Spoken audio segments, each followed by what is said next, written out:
В ООН рассказали о страшных событиях, которые ждет человечество. Досмотрите это видео до конца, и вы узнаете, что может затронуть Таджикистан. Подписывайтесь на наши обновления, и точно будете в курсе всего самого актуального.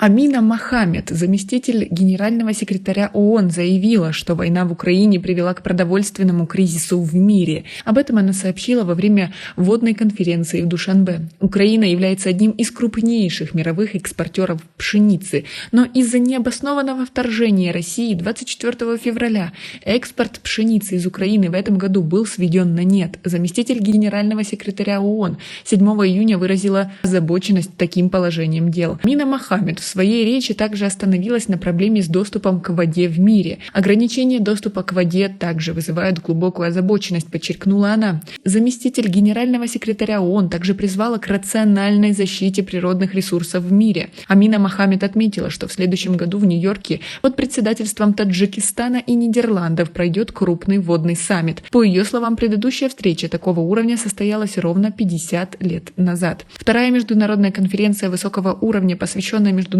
десятилетию действий «Вода для устойчивого развития» 2018-2028 годы, открылась 7 июня в Душанбе. Мероприятие проходит в комплексе Кахи-Самон. А как вы относитесь к такой ситуации в мире? Свои ответы напишите нам, пожалуйста, в комментарии. В своем выступлении президент Таджикистана Эмомали Рахмон заявил, что пандемия COVID-19 заставила страны мира приложить все усилия для выхода из этого кризиса. Однако, по его словам, доступ к воде имеет также жизненно важное значение, и этот вопрос всегда должен быть в приоритете. Президент Таджикистана, ссылаясь на данные специалистов, заявил, что к 2050 году население планеты достигнет 9 миллиардов человек, что увеличит потребность в воде. Эмомали Рахмон добавил, что глобальные усилия по решению проблемы дефицита воды не дали желаемых результатов, и миллионы людей не имеют полноценного доступа к чистой питьевой воде.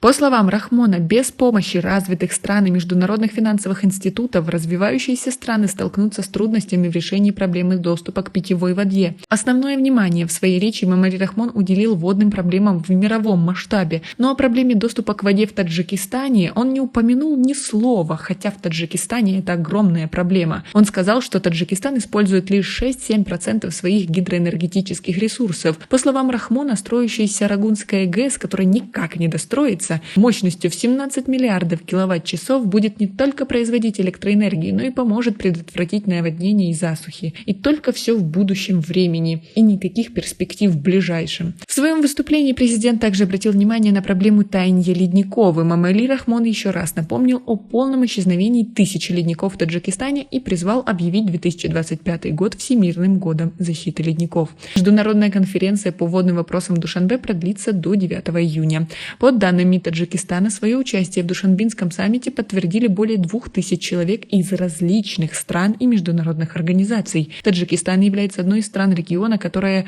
сделала ряд предложений в ООН по водным вопросам. Душанбе всегда с гордостью заявлял, что по предложению Таджикистана ООН приняла ряд резолюций по водным вопросам. Но критики говорят, что некоторые жители Таджикистана до сих пор не имеют доступа к питьевой воде. Как вы относитесь к такой ситуации? Свои ответы напишите нам, пожалуйста, в комментарии. У нас пока на этом все. Оцените наше видео подпиской и лайком. До скорой встречи!